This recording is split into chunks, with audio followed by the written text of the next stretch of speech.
Good morning. Welcome to Truett Chapel, where today we are having not chapel proper, but our W.C. Dobbs Endowed Lecture. This is a lecture that was established in 1995 by W.C. Dobbs of Mobile, Alabama, who was a professor of Christian ethics at Mobile College of Mobile, Alabama. And so this lecture series, we try to bring, the academic and the practical somewhat together. And so this will be an excellent opportunity, an excellent lecture from someone that I will introduce in a minute. I will say there will be pictures and images and text on the screen. And so I know we all like our wings, but as we stand to sing here in a minute, if we could all maybe shift into these two middle, what are these, rows? Columns, I don't know. Move in so that you can see. I will also point you to the QR code that's in the program that has a PDF of these slides in case it is a smaller screen, so for you to see. And it is my privilege to introduce our Dobbs lecturer for this year, Dr. Mikeal Parsons. Dr. Parsons is the Macon Chair of Religion here at Baylor, where he has taught since 1986, which is a nice tenure. So I will say he is a professor of professors. So I know he was my professor, and he was Dr. Arterberry's professor, and Dr. Weaver's professor, and lots of our professors were taught very well by Dr. Parsons. He received his MDiv and his PhD from Southern Seminary in Louisville, Kentucky, and before that, he was a Campbell Camel in North Carolina. And he is a prolific author. He has led the way in thinking about not ancient Near Eastern, but Greco-Roman rhetoric, especially as it pertains to Luke and Acts, to the Gospels, to issues of parables. He's led the way in a relatively new area of disability studies, and so he has a disability commentary that he helped put together. He's the editor of Perspectives in Religious Studies, which is a journal of the National Association of Baptist Professors of Religion. And in 2023, he was selected to be the very first of Baylor's University Distinguished Professors, which is a huge honor and very well deserved. I will also mention he is a novelist, and so you can find his novel Country Ham online somewhere. I don't know. It's very nice. You should read it. He is also married to Dr. Heidi Hornick, who is herself an honored professor and art historian. So as we stand now to sing, I will invite you all to scoot in so we can all see and prepare to hear a wonderful lecture, Jesus the Fabulist, Jesus' Parables in Light of Aesop's Fables, from Dr. Mike Parsons.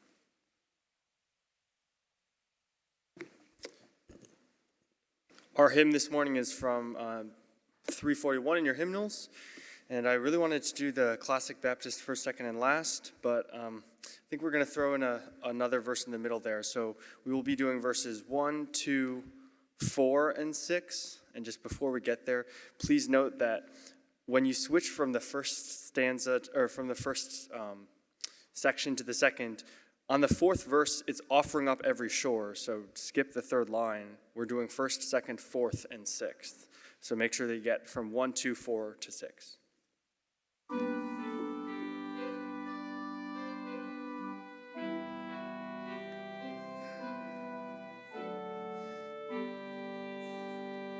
For the beauty of the earth, for the glory of the skies, for the love which from our birth over and around us lies, Lord of all, to thee we raise this our hymn of grateful praise. For the wonder of each hour, of the day and of the night, hill and vale and tree and flower, sun and moon and stars and light. Lord of all, to thee we raise this our hymn of grateful praise. For the church that evermore lifteth holy hands above, offering upon every shore her pure sacrifice of love. Lord of all, to thee we raise this our hymn of grateful praise. For thyself best gift divine, to our world so freely given, for that great, great love of thine, peace on earth and joy in heaven. Lord of all, to thee we raise this our hymn of grateful praise. You may be seated. Please help me welcome Dr. Parsons.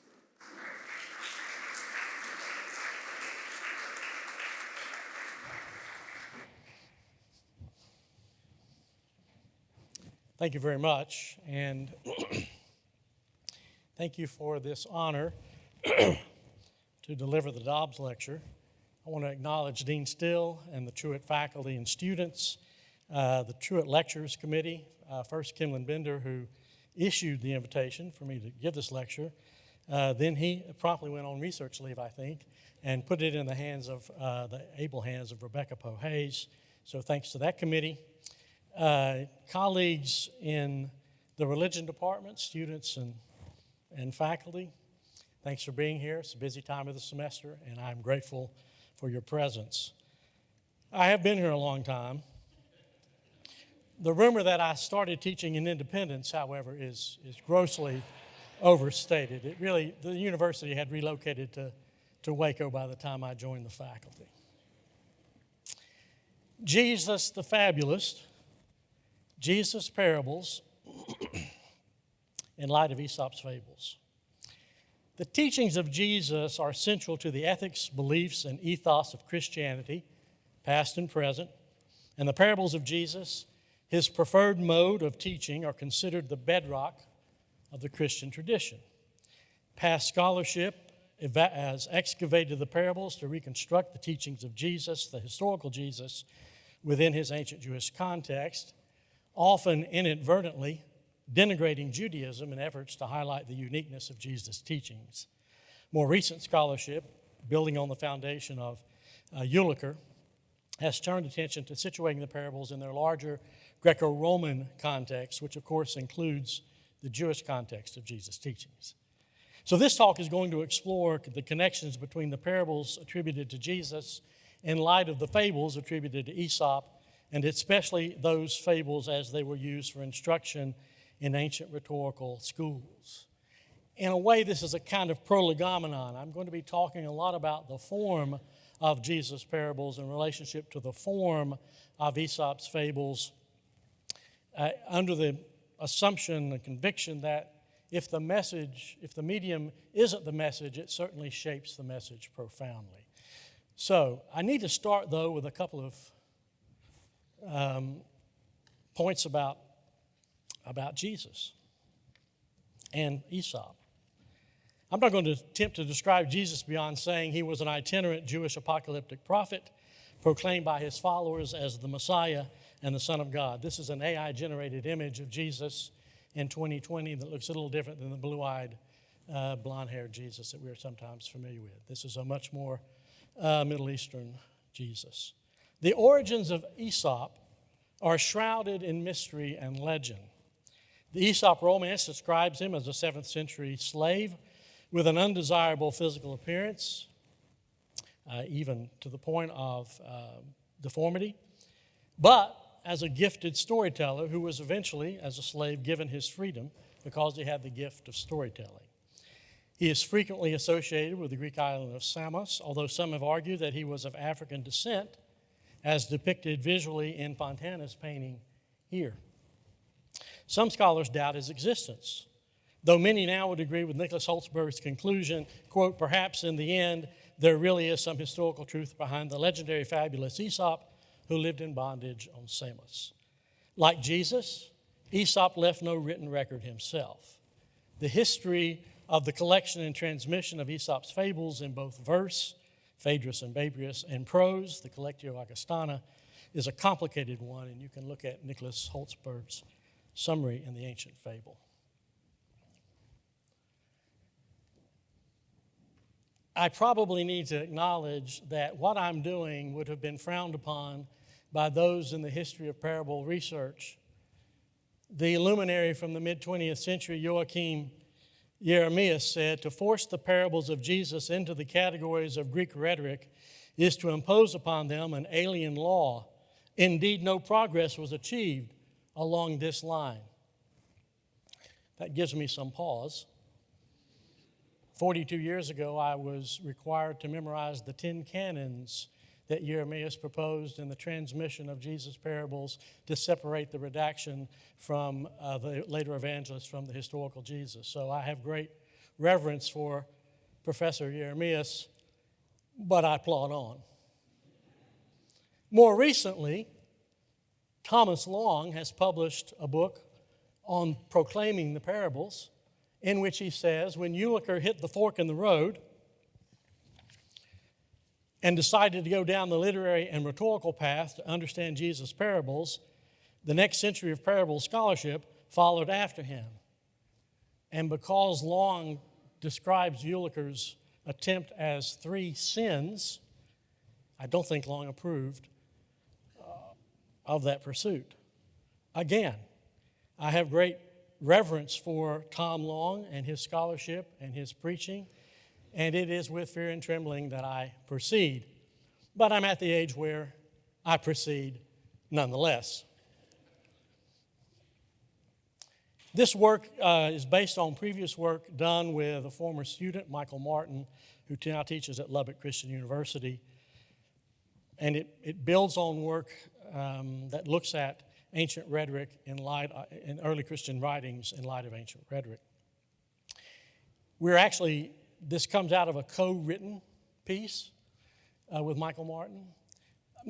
I've done a lot of co-writing with people. The big advantage to that is if you hear something you don't like or you disagree with, I'm just going to say that was my co-author view. So that gives me a kind of an out. Theon was a rhetorician of the first century who has a chapter on the fable. Theon wrote a handbook that was used in beginning rhetorical students' education, mostly, I would say, elementary age, both boys and girls, for both writing and speaking, and preparation for later oratory work done by mostly, if not exclusively, men. And Theon defines a fable, the Greek word is mythos, as a fictitious story, the word for story is logos, that gives an image or picture of truth. Now that ought to resonate with some of you when thinking about the parables, a fictitious story that gives an image of truth.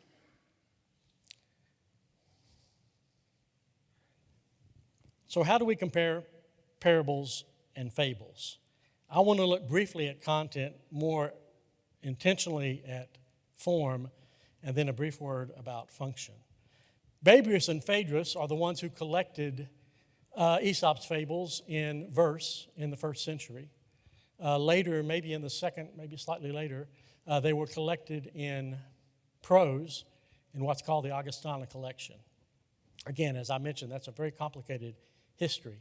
So we've got fables that are attributed to Aesop that extend from the 6th century forward.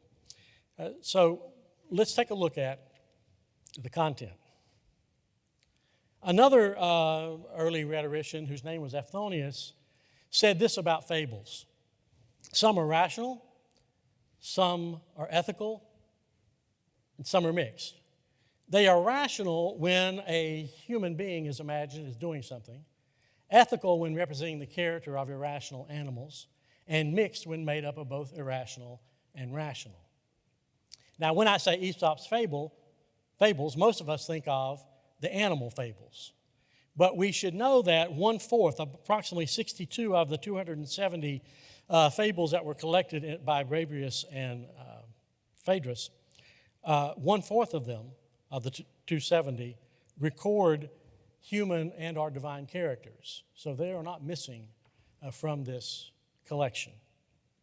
The surface difference in content, though, between fables and parables is what has discouraged many scholars and preachers from exploring the fable tradition as a possible source or comparanda for the parables.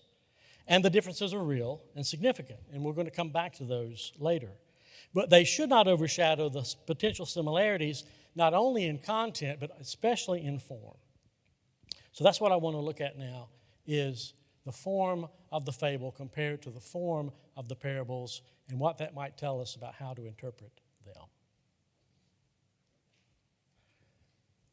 So we're going to start with what's called the promethium, which is a moral stated at the beginning. Promethium sounds like an element in the periodic table. And it turns out it is an element in the periodic table, just spelled differently. And promethium is used in the construction of radios, pacemakers, and guided missiles. That is entirely irrelevant to the use of the word here, but I thought it was fascinating, especially when the fables do sometimes explode things or they're electric. The promethium simply means before the myth, so you get the moral stated at the beginning. Aesop offers this instructive story so that we will refrain from strutting about in other people's stuff and instead live our lives in the clothes that suit us. A jackdaw, kind of crow, puffed up with foolish pride, found some peacock feathers that had fallen on the ground. He picked up the feathers and, putting them on, tried to join the lovely peacock flock, scorning his fellow jackdaws. The peacocks, however, tore the feathers off that presumptuous bird and pecked at him until he went away.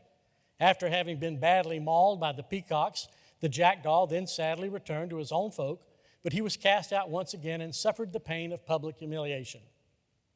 One of the jackdaws whom he had originally scorned said to him, "If you'd been content to dwell among us, satisfied with what nature has bestowed on you, then you would not have been humiliated by the peacocks, nor would your disgrace have met with our rebuff." We refrain from strutting about in other people's stuff and live our lives in the clothes that suit us. Good instructions today. There are parables which also have a promethium. That is a moral stated at the beginning of the parable. The so-called parable of the tax collector and the Pharisee. He told this parable to some, the word to might actually be better translated about, it's pros, who trusted in themselves that they were righteous and regarded others with contempt. Let's read the parable together. Ready? Go. 2 men. Okay, start over again. That was really bad. Ready? Let's go. 2 men went up to the temple to pray, one a Pharisee.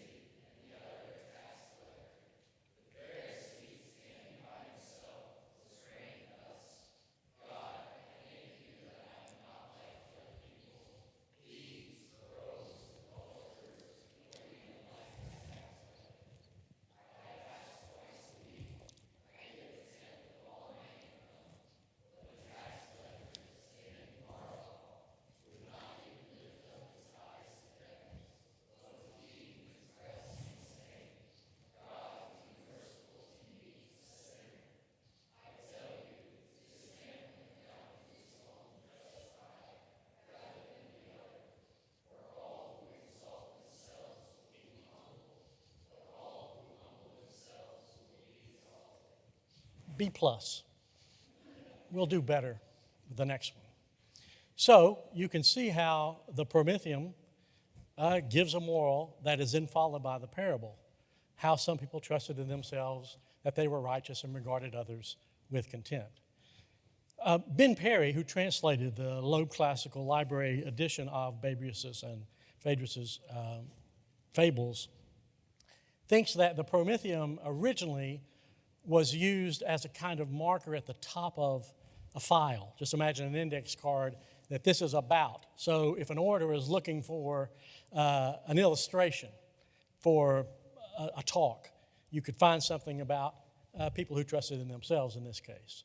So eventually, though, the Prometheum became part of this mix that becomes a moral, not just a tab, as it were, and a collection of sermon illustrations. Conversely, there's the epimethium, the on or after the myth, where the moral is stated at the end. A man who kept roosters also bought himself a partridge and let it loose to live among his other birds. When the roosters pecked at the partridge and chased him away, the partridge became very dejected, thinking that the roosters were attacking him because he was an outsider. After a little while, however, the partridge saw the roosters fighting and attacking each other. The partridge put aside his grief and said, "Well, I'm certainly not going to grieve over this any longer, now that I see the way they fight with one another." The story shows that a wise person readily tolerates the insolence of strangers when he sees those same strangers mistreating one another. So the moral, the epimethium. Dr. Weaver, you look puzzled by that.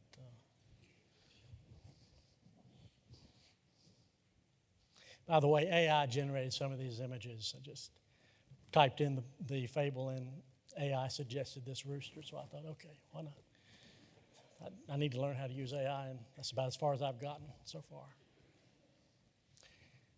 So we have the epimethium at the end of the parable of the rich fool. He told them a parable. The land of a rich man produced abundantly, and he thought to himself, "What should I do, for I have no place to store my crops?" And he said, "I will do this. I will pull down my barns and build bigger ones, and there I will store all my grain and my goods. And I will say to my soul, 'Soul, you have ample goods laid up for many years. Relax, eat, drink, be merry.'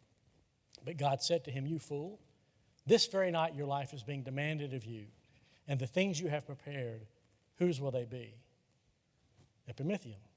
So it is with those who store up treasures for themselves, but are not rich toward God.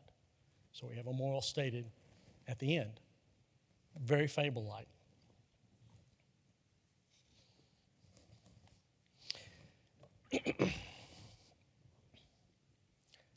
And yes, we have fables that have both a promethium and an epimethium. Let's read this one together. A story about a donkey urging us not to yearn for more than we deserve. A donkey wanted to appear to be a lion. Since he could not change his nature, he tried to realize his dreams by a change of costume. And like a lion, he wreaked havoc on the fruits of the farmer's labor. But when a gust of wind blew up, it stripped the lion bare of his disguise. As soon as the farmers whose crops he had eaten saw that he was just a donkey, they came and clubbed him to death. Adornments that do not belong to you can be dangerous. That may elicit some other thoughts of biblical stories, right? So we have both a promethium and an epimethium, and they're not the same. So one of the things that has discouraged scholars from following the fable tradition is to get away from over-allegorizing that was done in the early and medieval church, where everything means something else. Ulicker and those who followed him proposed that the parable may have just one meaning based on fables. But fables don't have just one meaning or one moral. In this case, it has at least two, and they're not the same. That's also the case, I think, for Jesus' fable-like parables. They may have a moral attached, but that doesn't limit the meaning of the parable to that particular moral. It may just be a starter to think about how this parable functions within its context. And here's one that has both a promethium and an epimethium, the so-called parable of the persistent widow. By the way, notice the artwork entitled Agony, A Cry for Justice, which is done by Ronnie Farmer Jr., who's an African-American artist whose work has been displayed at the Yale Center for Art and Theology at Princeton Seminary. He's a contemporary artist who has a degree from Asbury and then also Savannah Art School. I just think that's a very powerful image of the widow. Then Jesus told them a parable about their need to pray always and not to lose heart, Prometheum. He said, in a certain city there was a judge who neither feared God nor had respect for people. In that city there was a widow who kept coming to him and saying, "Grant me justice against my accuser."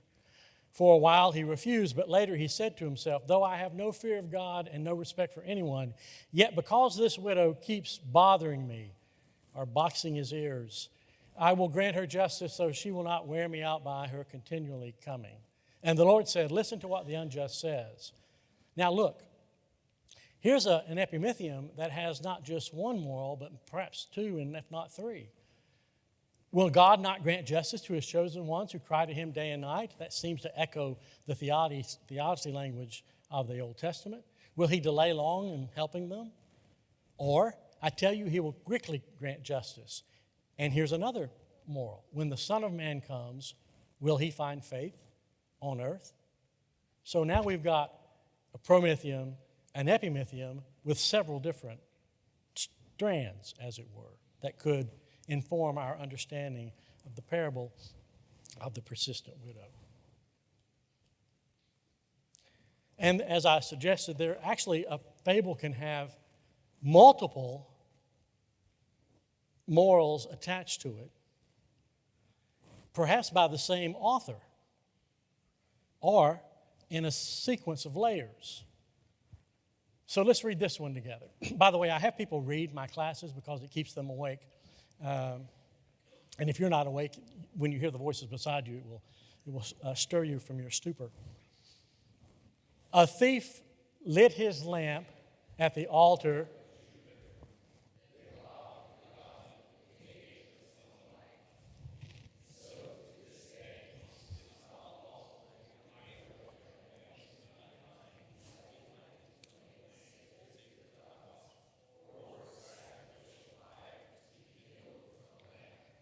How many useful lessons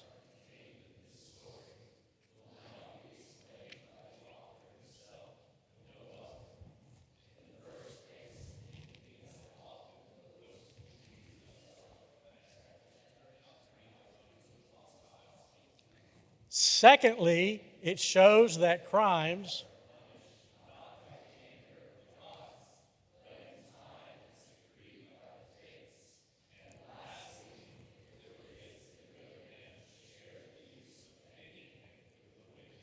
So now we have a fable with three possible morals attached one after the other. Can you think of a parable of Jesus that is fable-like in that regard? Anybody?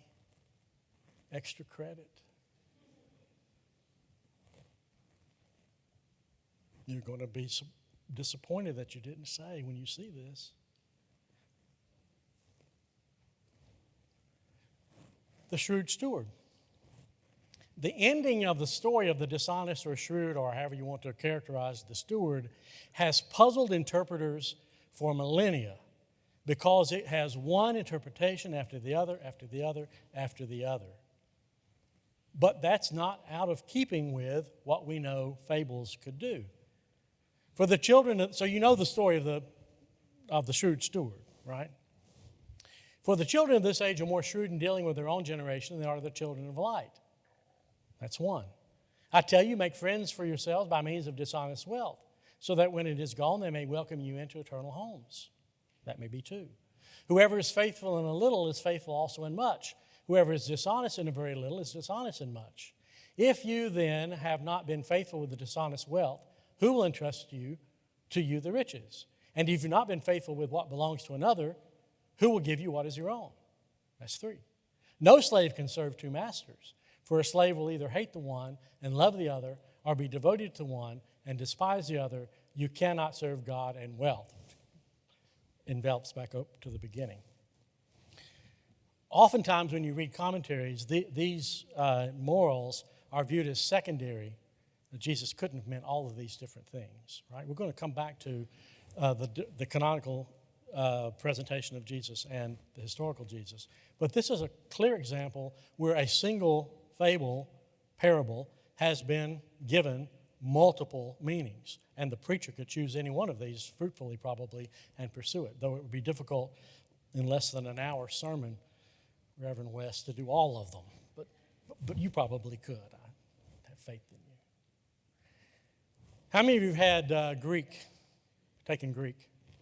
Let's see, hands up. Be proud. Latin? Okay, so you know when I say that Greek and Latin are highly inflected languages, you know what that means. That the placement of a word in a sentence is determined primarily by its case ending and not by its position, though the position of the word can also have something to do with its meaning. But we have highly inflected languages. Theon says that fable should be inflected like a crea. A crea is like an aphorism, in different grammatical numbers and oblique cases. An oblique case is anything but the nominative. The original grammatical construction must not always be maintained as though by some necessary law, but one should introduce some things and use a mixture of constructions. Start with one case, change in what follows to another, for the variety is very pleasing. Theon then gives an example of a lion, and he uses the lion with pronouns in different cases. And it's very clear that for Theon and his instructions that the subject of the fable is to be inflected in different cases. Now, you don't do that all the time. Quintilian, another rhetorician, will say you use inflection like you use salt on a dinner. You don't put too much, because too much will ruin it. But just a little every now and then will make it a very tasty dish. Right? So we have examples of inflection. These are harder to see unless you're looking at the Greek or the Latin. But I pulled this one out from the Augustana collection about the fishermen. Fishermen, in the nominative case, were dragging a net, and it was heavy. They rejoiced and danced, thinking the catch was great. But when, having dragged it up onto the shore, they found only a few fish, and that the nets were full of stones and sand, they were greatly distressed, not being upset so much because of what had happened, but because they had also received the opposite of what they expected. But a certain old man who was among them, dative case, pronoun, let us stop, O companions, a synonym for fishermen in the vocative, for grief, it seems, is the sister of joy, and it was necessary for us, pronoun in the accusative, having enjoyed so many things, to grieve a little as well. So titling this fable, The Fisherman, is an apt title because we see the subject is inflected in nominative, dative, accusative, vocative, but no genitive. What about the parables? So here I've highlighted for you, is it the parable of the prodigal son? That's the traditional name we give it. Or is it the parable of the loving father? And can our appeal to fables and the compositional techniques used in them help us at all? So can you see this? I've highlighted the word for son in green and the word for father in red. Right? So you can see the patri, pater, patros, pater, patera, patera, huios, huios, huios, huios, huios. Two sons.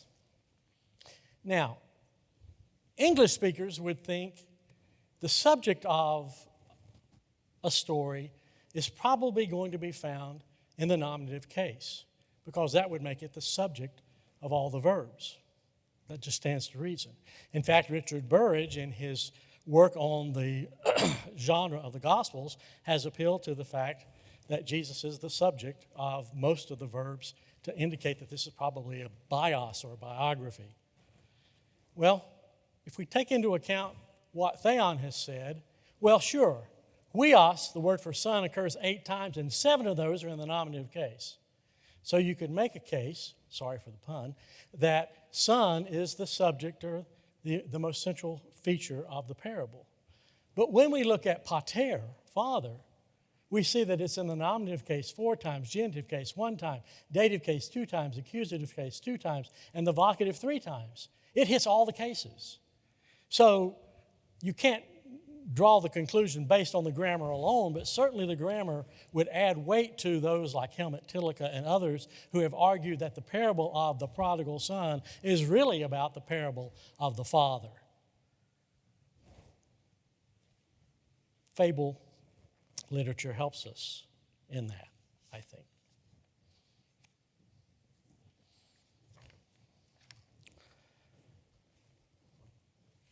How am I doing on time?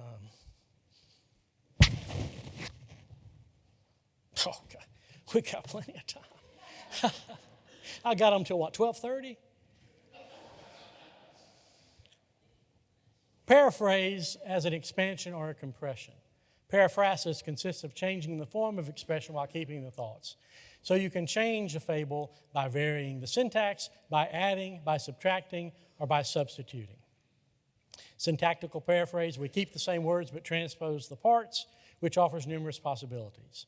By addition, we keep the words and add to them. Thucydides said, in war, opportunities are not abiding. Demosthenes paraphrased this, opportunities for action do not await our sloth and evasions. By subtraction, speaking in an incomplete way, we drop many of the elements of the original. So here's an example of a parable as expansion. This is one of my favorites. It's the fable of the crab. Let's read that one together. Don't walk aslant, said a mother crab to her young one. Don't drag yourself crosswise over the wet rock. Mother and teacher, replied the young crab, first walk straight yourself, then I'll do so by watching you. Oh, yeah, I'd like to see that. And here's the expanded version. So Babrius has collected this in the 1st century. Avianus is a 4th century collection, so we know this one comes after the first one. So let's read this one.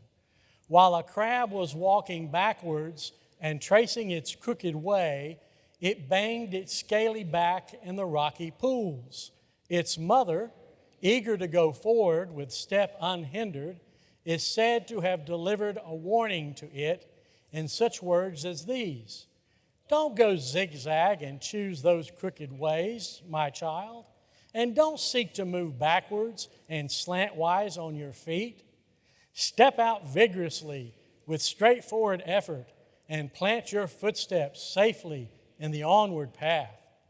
I will do so, the young crab replied, if you go ahead of me, and if you show me the correct road, I will follow thee more surely. For it is exceedingly foolish of you, when attempting the most crooked of courses yourself, to set up a censor and criticize the faults of another. That's actually the epimythium at the end there, right? This is the moral. So we've got a fable that has been expanded. And how is it expanded mostly? Through the use of what? Do you see? I'm not going to let y'all go, somebody answers. Look, I've been doing this a long time. I know young teachers, they give the answer because they won't wait. I can wait you out. Dean Still, I know you know the answer to this. How's it expanded? She answered, who's it? She answered in front of you. Dialogue, speech, right? So we've got the speeches are expanded significantly, right? That's the way many of the fables are expanded. So this is a way of paraphrasing. Preachers like to expand. Preachers don't like to compress. Teachers don't either. All right, this is one of my favorites also because we cross over from the Greek into the Talmud. Paraphrase as compression. I'm looking around. That men, this is the Prometheon, that men are always fleeced by women, whether they love them or are loved, is something we learned sure enough from our model tales. A woman who was no debutante, so she's old, kept her hold on a certain man of middle age, concealing her years by the finesse of her toilet. At the same time, a beautiful young creature had captured his fancy. Both women, in their desire to appear of the same age as their lover, began each in turn to pluck out his hairs. And while he supposed that the women's attentions were sprucing him up, he was suddenly made bald. For the young woman had pulled out by the roots all the white hairs, so he looked like her without gray, and the old woman all the black ones. And he ended up bald. Now you know what I'm looking out at. This parable gets reused in Bama Kama, the Babylonian Talmud, for a very different purpose. So Rav Ami and Rav Asi sat before Rabbi Isaac Napaha. One said, "Let the master teach halakha." And the other said, "Let the master teach Agadah." Isaac Napaha began to teach Agadah, and one said, "No, leave it." Isaac Napaha began to teach halakha, and the other said, "No, leave it." The rabbi said to them, "I will parable to you a parable. To what is the matter like? To a man who had 2 wives, one young and one old. The young one pulls out his white hair, the old one pulls out his black. He is found bald from here and from there." So you see how the fable is condensed, right? Making yet another point. Here's a fun one. I'm not going to read this one, but this is the parable of the sower with this allegory. One of the canons that Jeremias taught was, if you've got an extended allegory, that's got to be the addition of the church. Right? Cannot go back to Jesus. I memorized those. Did I tell you that? I probably could still recite 7 of them. So we've got this, and that view that the allegory of the parable of the sower was secondary and didn't go back to Jesus was reinforced with the discovery of the Gospel of Thomas, which has the parable without the allegory. But, and of course this is used by scholars who want to argue that Thomas is much earlier and that the Gospels have expanded.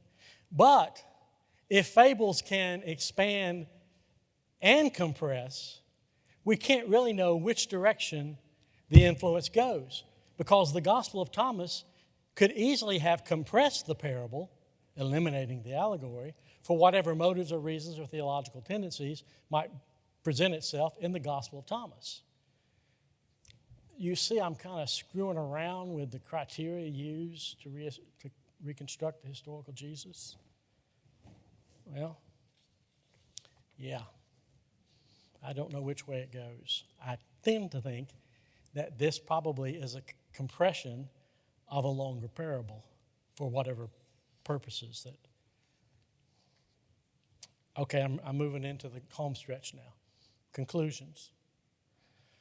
The function of these fable-like parables, I think, is this. Jesus is depicted as a Jewish Aesop, a teacher who used fictitious stories to illustrate truth about God, our relationship to God, and our relationship to others, human and other than human. Like Aesop's fables, sometimes the parables of Jesus challenge the dominant worldview. They are worldview shattering. Sometimes they reinforce, if implicitly, dominant cultural protocols. So I'm going to have 3 conclusions, but I have 2 caveats. This is the first one, which ought to be self-evident, but I think I need to say it anyhow in light of our current cultural and political climate. Jesus the Fabulous does not imply that Jesus was a liar. When I proposed the title, Jesus the Fabulous, my spouse said, that doesn't make any sense. Nobody knows what a fabulist is. And granted, it's not a word is in our common vocabulary. She said, you need a subtitle. And people on the Truett committee agreed, you need a subtitle. I thought, okay, we'll call it Jesus' Parables in Light of Aesop's Fables. That ought to help. You know, people can figure out what a fabulist is. But the wisdom of that advice came through to me at the beginning of this semester when an undergraduate student asked me, what are you lecturing on at Truett? And I said, Jesus the Fabulist. And I raised my voice and lifted my eyebrows so it would sound like a question. And she said, yes, indeed. Jesus was fabulous and awesome too.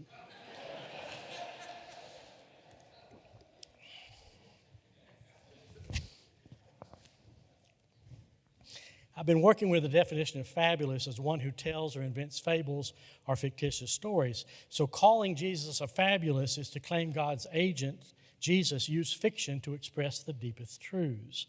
That actually is uncontroversial, a common understanding among academic and ecclesial types. What might be provocative here is the fact that Jesus' teachings, far from being unique or even distinct, overlap considerably in content, especially form, and to some degree function, with fables represented by the Aesopic fable tradition. Standard dictionaries have a second definition for a fabulist. Oxford, the OED, Merriam-Webster, and it boils down to the synonym, a fabulist, is a liar. The Cambridge Dictionary gives an example of this. It's an indictment of our political culture that such a fabulist can be voted into such a powerful post. To be clear, by calling Jesus a fabulist, I do not mean to suggest that he spread fictitious stories with the intention of deceiving his auditors with a big lie. If anything, Jesus' teachings more often than not challenged the big lie of Rome, that the only worthy ones were Roman, male, free, and citizens. Second caveat. Jesus, the Jewish Aesop, was still very much Jewish. So I want to return to Tom Long's concern that Jesus' parables not be analyzed through the lens of Greek rhetoric. One of Eulicher's sins, according to Long, was not to allow Jesus fully to be a Jewish teacher. This turned out to be at least a category mistake, he says, if not an expression of the subtle and sometimes not so subtle anti-Semitism of German idealism. We certainly agree that the evangelists had no interest in de-Judaizing Jesus. That is one of the significant gains of mid-late 20th century scholarship. Jesus was a Jew. And when the Word became flesh, that flesh was Jewish flesh. Still, it would be a mistake not to see the Hellenizing features of the Gospels. They are written in Greek and often reflect and sometimes challenge Greco-Roman social customs and scripts. They stop short of making Jesus simply into a Greek orator or cynic philosopher. He was a first-century Jewish apocalyptic preacher, prophet, who used fable-like parables as his preferred but not exclusive mode of teaching. That emphasis may be reflected in the evangelist's choice to refer to that mode of teaching not as fable, mythos, but as a parabole, a parable, rooted as it is in the Jewish mashal tradition, which itself is part of the Semitic side of the larger realistic fable tradition. So to say that Jesus would have been heard by early audiences as a Jewish Aesop is not in any way to diminish that Jesus was Jewish.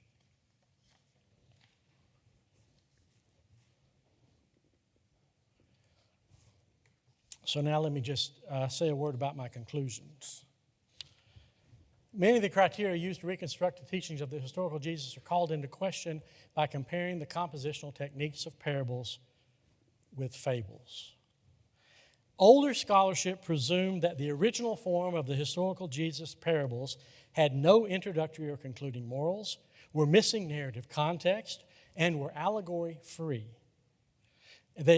They were influenced by the text-critical principle of lectio brevior, the shorter reading is to be preferred.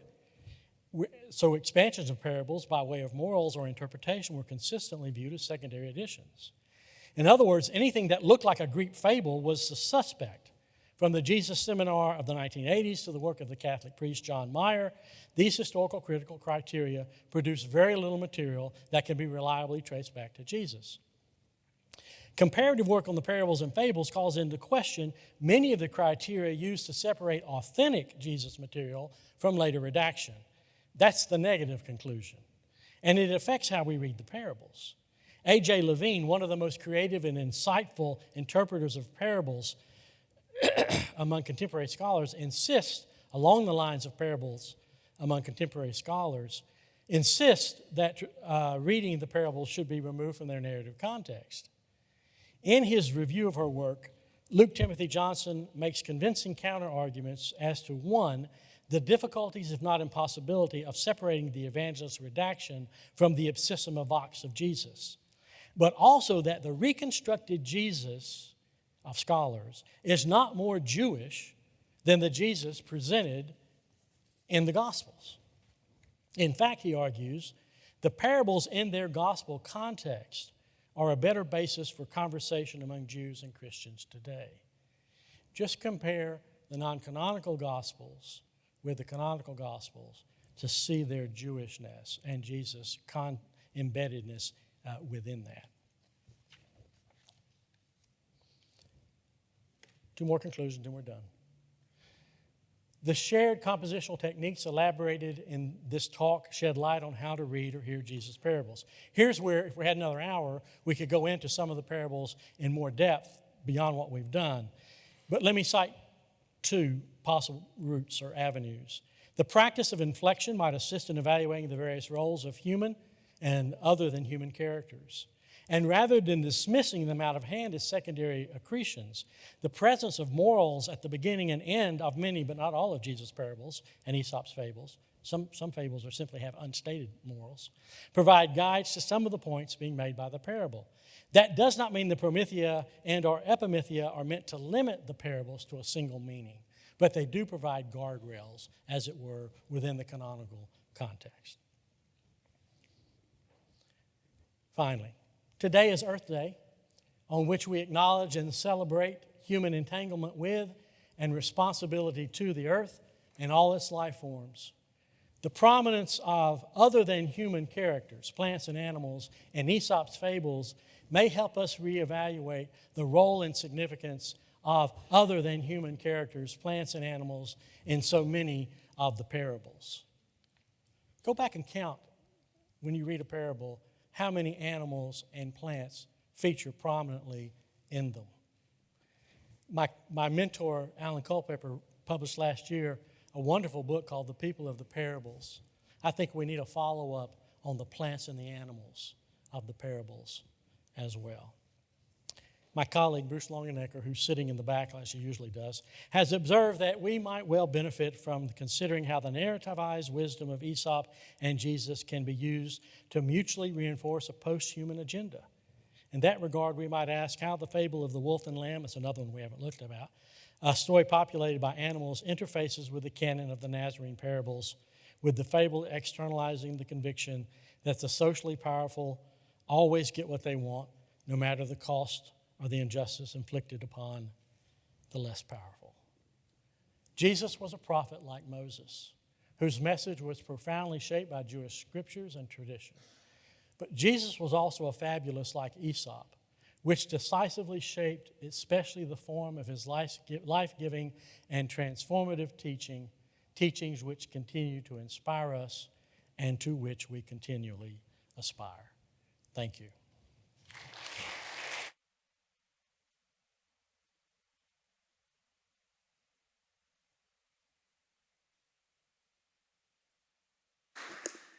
Thank you so much, Dr. Parsons. That's a wonderful lecture and will provide some good fodder for conversation over lunch. Y'all didn't move in at all, but as we leave, if you signed up for lunch, go on and make your way to the front of the line. If you didn't sign up for lunch, there's probably food, but maybe linger towards the back and let those who signed up go first. To get to the Great Hall, you'll leave the chapel and turn left.